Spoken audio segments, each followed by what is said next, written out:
Madame la Présidente, Monsieur le Secrétaire général, Excellences, Mesdames et Messieurs les chefs d'État et de gouvernement, distingués délégués, Mesdames et Messieurs, je voudrais avant toute chose adresser mes vives félicitations à Madame Annalena Baerbock pour son élection à la présidence de la 80e session ordinaire de l'Assemblée générale des Nations unies. Son leadership et son attachement au multilatéralisme seront déterminants pour la réussite de nos travaux.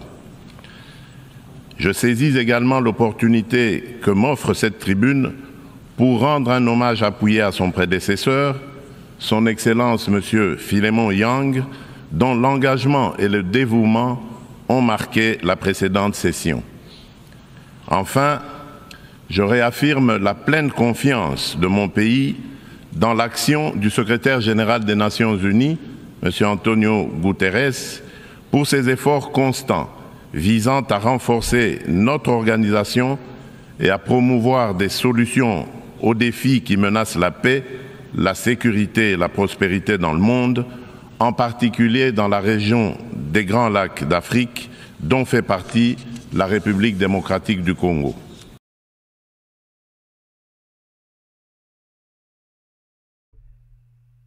Yes, ni The Quick Times News nk'ibisanzwe nta kindi usabwa uretse kureba hasi handitse subscribe maze ugakandaho tugakomeza kubana gatanu kuri gatanu muri aya makuru. Ni Perezida rero wa Repubulika ya Demokarasi ya Congo Antoine Félix Tshisekedi Tshilombo aho yitabiriye inama cyangwa se icyo twakwita la 80e session ordinaire de l'ONU. Ni Kinshasa rero ku ya 21 Nzeri 2025 ku cyumweru aho Perezida wa Repubulika ya Demokarasi ya Congo Félix Tshisekedi yageze i New York muri Leta Zunze Ubumwe za Amerika ku cyumweru kugira ngo yitabire inama ya 80 y'inteko rusange y'umuryango w'abibumbye ndetse no mu bikorwa byo kwizihiza isabukuru y'imyaka 80 Loni imaze ishinzwe nk'uko Perezida wa Congo abitangaza. Umukuru w'igihugu rero aherekejwe na madamu we Perezida Denise Nyakeru n'abaminisitiri benshi b'imirenge usibye inama y'abakuru b'ibihugu na za guverinoma izatangira kuri uyu wa kabiri tariki 23 Nzeri. Perezida Tshisekedi azitabira ibikorwa byo kwibuka isabukuru y'imyaka 80 Loni imaze ishinzwe ku cyicaro gikuru guhera ku wa mbere. Ngira ngo niyo iyi nama niho yavugiye iyi mbwirwaruhame. Nk'uko rero amakuru abitangaza, ibikorwa bifite insanganyamatsiko igira ati ibyiza hamwe. Ni imyaka rero irenga 80 y'amahoro, iterambere n'uburenganzira bwa muntu. Ukurikije gahunda yo kuvuga, biteganijwe ko Perezida Antoine Félix Tshisekedi yatambukije iyi mbwirwaruhame ku isaha ya saa moya y'i Kinshasa ndetse no mu gihe cya kabiri ni nyuma ya saa sita. Ni inkomoko rero yasobanuye agira ati yashyizweho na Visi Perezida w'inteko rusange y'uyu mwaka. Perezida Félix Tshisekedi rero afite inshingano zikomeye zo gusimbuza perezida mu gihe adahari cyangwa adafite ubushobozi ndetse anayobora inama za komite zimwe na zimwe. Ngira ngo nk'uko mubizi kamere we yamaze gutanga ibaruwa yegura. Reka rero mbareke mukomeze mukurikirane imbwirwaruhame ya Tshisekedi Tshilombo maze ndaza kugenda bibasobanurira mu rurimi rw'Ikinyarwanda. Madame la Présidente, je salue la pertinence du thème retenu pour cette 80e session, Mieux ensemble, plus de 80 ans au service de la paix, du développement et des droits humains. Il met en lumière 8 décennies d'efforts conjoints d'une organisation vouée à la paix, au développement et au bien-être universel, fondée sur une promesse indéfectible de sécurité collective. Le 80e anniversaire de l'Organisation des Nations Unies, garante de cette sécurité depuis 1945, est l'occasion de réaffirmer les vertus d'un multilatéralisme efficace et de rendre hommage à l'idéal de paix, de dignité humaine et de solidarité entre les nations qui inspira ses fondateurs. Si l'Organisation des Nations Unies demeure un pilier de la régulation des relations internationales, de la prévention et de la résolution des conflits, ainsi que de la promotion des droits humains et des libertés fondamentales, elle est aujourd'hui confrontée à des défis systémiques qui éprouvent sa crédibilité et sa capacité d'action. Les profondes mutations de notre époque, notamment la persistance des conflits armés, le dérèglement climatique, les crises humanitaires récurrentes et les menaces transnationales protéiformes nous rappellent que le multilatéralisme n'est plus une option, mais une exigence incontournable qui s'impose à tous. Nous restons convaincus que les réponses aux défis du XXIe siècle ne peuvent émerger que de solutions collectives fondées sur la coopération, la justice et la responsabilité partagée. Madame la Présidente, à la suite de son élection en juin dernier, la République démocratique du Congo s'apprête à siéger au titre de membre non permanent du Conseil de sécurité pour la période 2026-2027.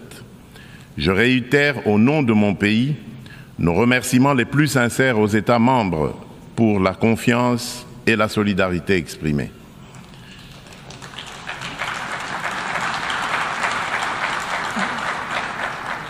Notre participation sera résolument constructive et holistique.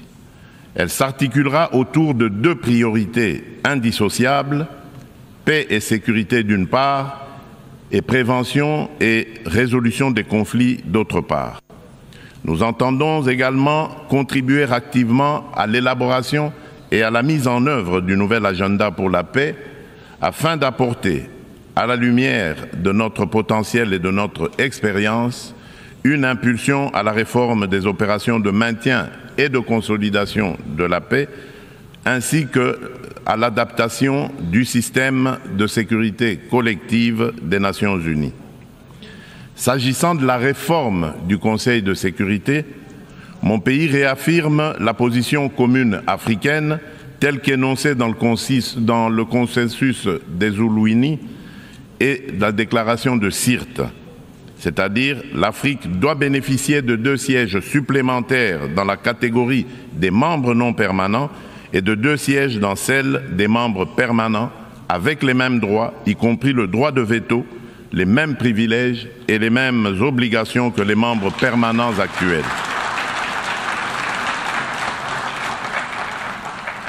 Forte de ces 54 États et de plus de 1,2 milliard d'habitants, l'Afrique ne saurait demeurer en marge des décisions qui engagent la paix et la sécurité internationale.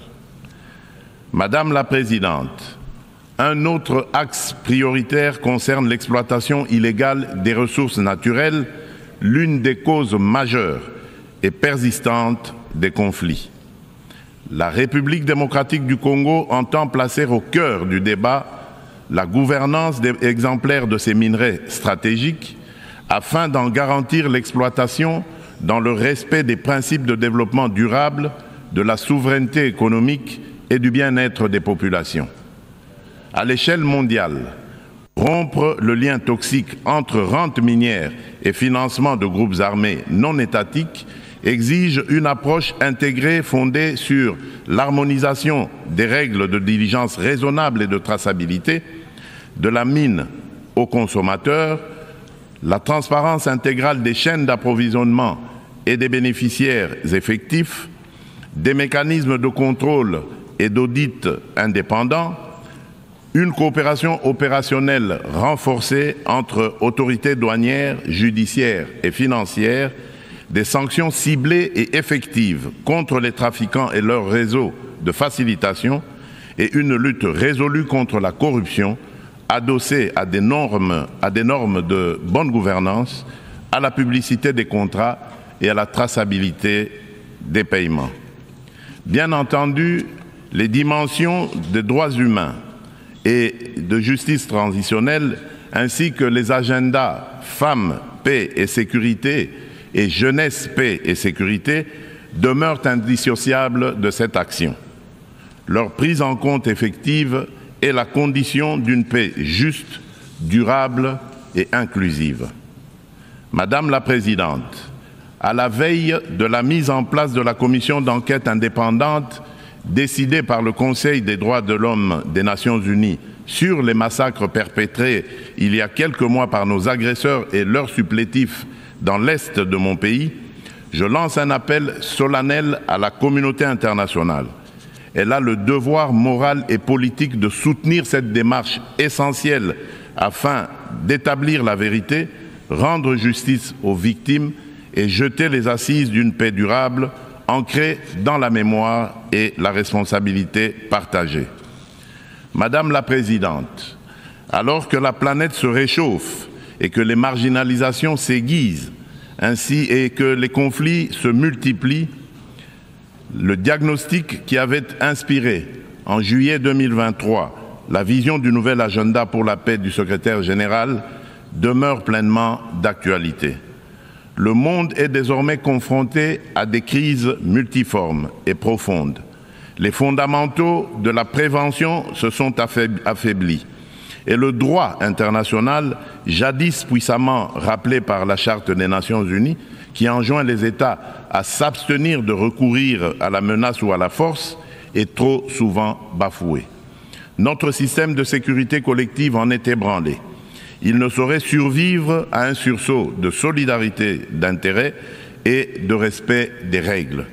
Dans ce contexte, la rhétorique guerrière regagne du terrain et l'on assiste impuissant au retour des vieux démons, agressions armées, guerre de prédation des ressources et de conquête d'espaces vitaux qui n'épargnent aucun continent. Tandis que la guerre entre Israël et le Hamas ravage la bande de Gaza, avec le risque d'une extension régionale, et que se poursuit le conflit russo-ukrainien, d'autres foyers s'embrasent au Yémen, en Birmanie et en Syrie. Le conflit armé qui perdure dans mon pays en est une illustration tragique. Depuis 3 décennies, la paix et la sécurité sont brisées à l'est de la République démocratique du Congo. Cette guerre s'est muée en une entreprise prédatrice. Elle dépasse depuis longtemps les seules dimensions militaires ou géopolitiques.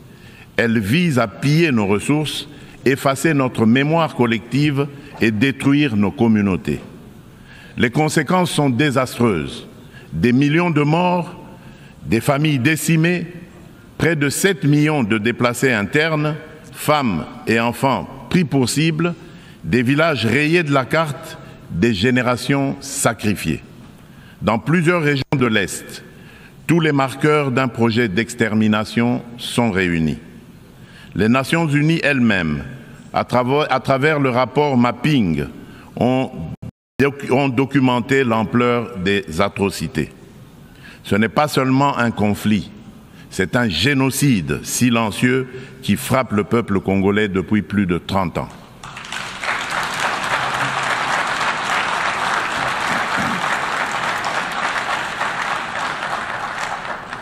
En juillet dernier encore, plus de 300 civils, dont 48 femmes et 19 enfants, ont été massacrés dans le territoire de Rutshuru par l'AFC M23 avec l'appui des forces de défense du Rwanda. Ces crimes ne sont pas isolés. Ils s'inscrivent dans une continuité macabre. Je remercie les États-Unis d'Amérique d'avoir pris l'initiative le mois dernier de convoquer une session extraordinaire du Conseil de sécurité pour examiner ces massacres documentés par Human Rights Watch. Pour mettre un terme à ce conflit, le Conseil de sécurité, par sa résolution 2773 du 21 février 2025, a notamment exigé le retrait du M23 des villes de Goma, Bukavu et de toutes les zones sous son contrôle, le démantèlement des administrations parallèles instaurées en violation de la souveraineté de la République démocratique du Congo, ainsi que la cessation de tout appui direct ou indirect au M23. Je salue à cet égard le leadership du président Donald Trump, qui a créé les conditions d'un dialogue ayant conduit le 27 juin 2025 à Washington à la signature d'un accord de paix entre la République démocratique du Congo et le Rwanda. Cet accord engage expressément Kigali à un retrait complet et vérifiable de ses troupes et à la levée de ses mesures dites défensives. Il prévoit également le désengagement, le désarmement et l'intégration conditionnelle des groupes armés non étatiques au sein des forces armées de la République démocratique du Congo et de la police nationale congolaise, la mise en place d'un mécanisme conjoint de coordination en matière de sécurité, ainsi qu'un dispositif garantissant le respect de l'intégrité territoriale et l'arrêt des hostilités. Le retrait des troupes rwandaises, la fin de leur appui au M23 et le retour de l'autorité de l'État congolais sur toutes les zones occupées constituent des conditions non négociables pour une paix durable. Je demande aux Nations Unies de veiller à la stricte application de cet accord, désormais indissociable de la mise en œuvre de la résolution susmentionnée. Tant que ces décisions ne seront pas exécutées, le sang des innocents continuera à couler. Dans la même dynamique, la République démocratique du Congo et l'AFC M23 ont signé le 19 juillet 2025 à Doha une déclaration de principe engageant les parties à œuvrer de concert à une solution pacifique. Je voudrais exprimer ma gratitude à Son Altesse l'Émir du Qatar, Cheikh Tamim bin Hamad Al Thani, pour son dévouement et son engagement en faveur de la paix en République démocratique du Congo et dans la région des Grands Lacs. Je souhaite enfin exprimer ma haute appréciation pour la coordination assurée par son Excellence Faure Essomina Gnassingbé, président du Conseil des ministres du Togo, dans le cadre du processus de Lomé. Cette dynamique procède de la convergence des efforts du processus de Luanda, conduit avec constance par son Excellence João Manuel Gonçalves Lourenço, président de la République d'Angola et président en exercice de l'Union africaine, et du processus de Nairobi, facilité par son Excellence Uhuru Muigai Kenyatta, ancien président de la République du Kenya. Ensemble, ces initiatives ont jeté les bases d'un mécanisme unifié de facilitation régionale. Un élan que nous comptons poursuivre pour préserver la cohésion continentale, renforcer la coordination entre les initiatives africaines et consolider un cadre d'action harmonisé afin de restaurer de manière durable la paix à l'est de la République démocratique du Congo.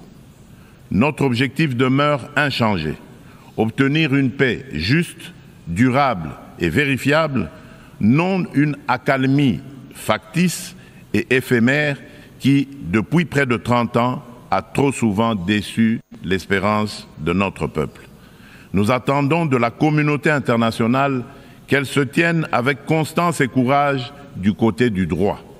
C'est à ce prix que la vérité l'emportera sur l'impunité et que la paix redeviendra possible. Madame la Présidente, il convient de préciser que le processus diplomatique engagé avec toutes les parties au conflit n'exclut nullement la quête de justice et de réparation. Si le monde hésite encore à nommer notre douleur, nous n'attendrons pas. Nous en sommes les premiers témoins. Nous en serons les premiers artisans de justice. Mais nous avons besoin de votre solidarité, de votre soutien et du respect plein et entier du droit international.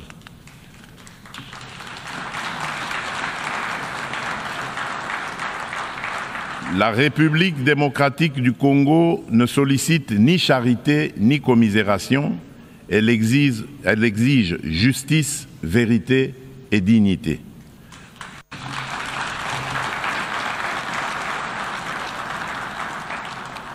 Notre pays a tendu la main. Nous avons signé des accords de paix, accepté le dialogue, pris des engagements pour la réconciliation. Mais une paix factice, bâtie sur l'impunité et l'oubli, n'est qu'un armistice précaire. L'histoire ne jugera pas nos discours, mais notre capacité à reconnaître les crimes de masse, y compris les génocides, et à mettre fin à l'impunité.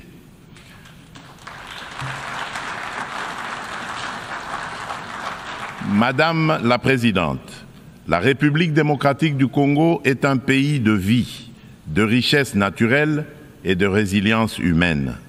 Nous voulons contribuer à la paix mondiale, mais la paix commence par la reconnaissance de notre propre tragédie. J'adresse à cette Assemblée un appel solennel.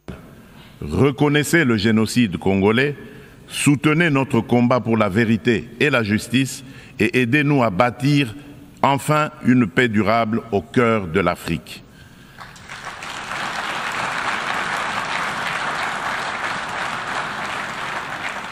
Nous demandons que les Nations Unies instaurent un régime de sanctions ciblées contre les auteurs des crimes économiques, mais aussi des crimes de guerre, crimes contre l'humanité et crimes de génocide commis à l'est de mon pays, et qu'elles soutiennent toutes les actions visant à tarir les circuits illicites d'approvisionnement en minerais qui financent depuis des décennies la guerre et la tragédie humaine.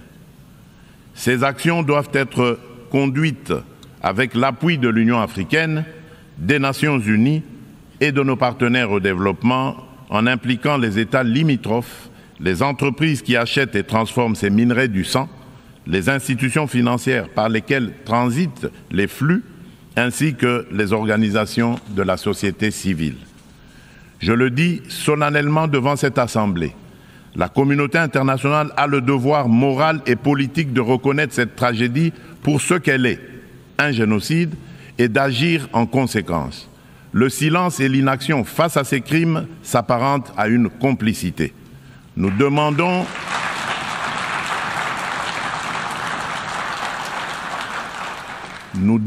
la mise en place immédiate d'une commission d'enquête internationale indépendante et dotée de moyens pour établir la vérité, rendre justice aux victimes et rompre le cycle de l'impunité qui nourrit ce drame depuis des décennies. Madame la Présidente, le terrorisme demeure une menace grave pour la paix et la sécurité internationale. Aucune région du monde n'est épargnée. Après l'Asie, l'Europe occidentale et l'Amérique du Nord, ce fléau s'enracine en Afrique et déstabilise plusieurs sous-régions. Al-Qaïda au Maghreb islamique, bien que fragilisé par l'action internationale, conserve ses capacités dans des zones grises et diffuse son influence. Boko Haram au nord du Nigeria et Al-Shabaab en Somalie maintiennent une emprise territoriale significative.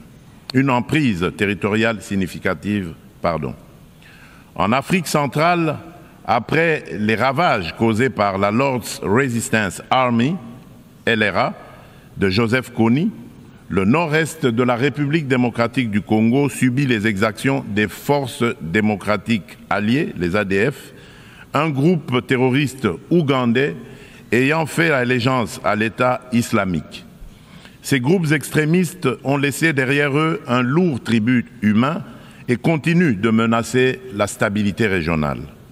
Membre de la coalition mondiale contre Daesh, la République démocratique du Congo appelle les Nations unies à s'engager plus résolument dans la mise en œuvre des recommandations de la dite coalition et du processus d'Aqaba, à savoir le partage renforcé de renseignements, l'assèchement des financements, la lutte contre la propagande et contre les sanctuaires, ainsi que le soutien accru aux communautés victimes dans le plein respect du droit international humanitaire. Madame la Présidente, face à l'urgence climatique, l'accord de Paris demeure le cadre juridique essentiel pour la redevabilité des États en matière d'émissions et d'adaptation afin de contenir le réchauffement à 1,5 degré Celsius. À ce titre, la République démocratique du Congo a adopté son plan national d'adaptation 2022-2026. Nous nous sommes engagés à arrêter et à inverser la perte de forêt et la dégradation des terres d'ici 2031, tout en promouvant un développement durable et une transformation rurale inclusive. Depuis décembre 2021, un ensemble de mesures soutient la restauration des paysages forestiers, notamment le programme Jardin scolaire pour 1 milliard d'arbres à l'horizon 2030, destiné à renforcer la séquestration du CO2 et la résilience des écosystèmes. Nous saluons l'adoption de la décision 5/CMA.5, établissant de nouveaux mécanismes de financement, y compris le fonds pour pertes et préjudices, afin de compléter les sources existantes et d'apporter des réponses concrètes aux pays les plus exposés. Forte d'un potentiel environnemental unique au monde, la République démocratique du Congo se tient au cœur des solutions. Elle est prête à mobiliser ses atouts naturels au service du climat global, à condition que les engagements financiers soient prévisibles, accessibles et à la hauteur des impératifs écologiques et humains. Madame la Présidente, permettez-moi d'aborder aussi la question des défis énergétiques et de la protection de nos écosystèmes en rappelant que le bassin du Congo abrite la deuxième plus grande forêt tropicale du monde, considérée par de nombreux scientifiques comme le premier puits de carbone terrestre, ainsi qu'un vaste réseau hydrographique dominé par le fleuve Congo, deuxième au monde par son débit. Ces ressources vitales sont gravement menacées par des activités destructrices, déforestation, exploitation illégale, pollution, souvent alimentées par des conflits armés récurrents qui s'apparentent à de véritables crimes contre la nature. C'est pourquoi la République démocratique du Congo soutient l'initiative portée par le Vanuatu, Fidji et Samoa visant à ériger au plan international l'écocide en incrimination autonome pour sanctionner les actes illicites ou arbitraires causant à l'environnement des dommages graves. Madame la Présidente, l'adoption du pacte pour l'avenir rappelle l'urgence d'accélérer la mise en œuvre des objectifs de développement durable à 5 ans de l'échéance de 2030. La République démocratique du Congo a inscrit cet impératif au cœur de son action à travers le plan national stratégique de développement 2024-2028 qui place l'homme congolais au centre des priorités et intègre les 3 dimensions du développement durable, environnemental, social et économique. Ce plan s'articule autour d'orientations nettes, à savoir consolider la sécurité et la gouvernance démocratique, moderniser les infrastructures et le climat des affaires, protéger l'environnement et garantir l'accès aux services sociaux de base, eau, assainissement, éducation, santé, électricité, etc. Le bilan demeure contrasté, car seuls les ODD 12 et 13 paraissent encore atteignables d'ici 2030, mais des progrès tangibles sont enregistrés. La gratuité de l'enseignement a permis à plus de 5 millions d'enfants de retourner à l'école. La couverture de santé universelle élargit l'accès à des soins de qualité. Les politiques d'autonomisation des femmes réduisent les disparités socio-économiques. Ces acquis restent toutefois fragilisés par l'insécurité persistante dans l'est du pays et par la vulnérabilité de notre économie face aux chocs exogènes. Notre économie doit donc se transformer pour devenir un levier de durabilité et de prospérité. Pays solution face aux défis climatiques, mon pays entend valoriser ses forêts, ses tourbières et sa biodiversité au sein d'une économie climatique orientée vers une croissance verte, résiliente et sobre en carbone. À cet égard, le projet Grand Inga, l'un des plus vastes complexes hydroélectriques au monde, incarne notre ambition et renforce le positionnement de la République démocratique du Congo comme pays solution. Fournir une énergie propre et compétitive pour électrifier nos territoires, décarboner notre industrie, soutenir l'intégration énergétique régionale et ouvrir la voie à de nouveaux usages, dont l'hydrogène vert. Cette trajectoire s'appuie sur le développement de marchés carbone intégrés, l'attraction d'investissements responsables et la création d'emplois décents et de moyens de subsistance durables pour nos communautés. Il reste cependant un obstacle majeur, la contrainte financière. Le fardeau croissant de la dette publique africaine, conjugué aux flux financiers illicites, réduit nos marges de manœuvre. Les besoins additionnels pour atteindre les ODD en Afrique sont estimés à 1 600 milliards de dollars. Dans le même temps, les sorties illicites de capitaux minent nos devises et notre stabilité macroéconomique.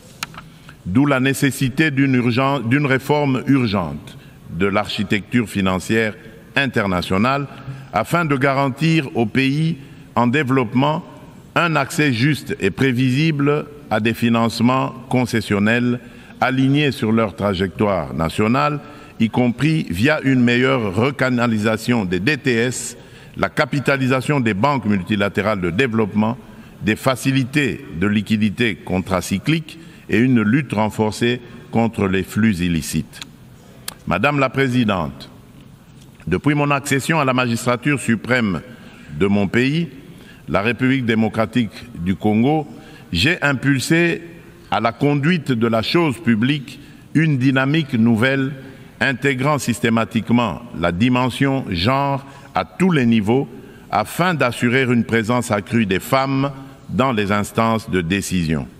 À titre illustratif, la part des femmes au sein du gouvernement est passée de 17% en 2019 à 32% en 2025.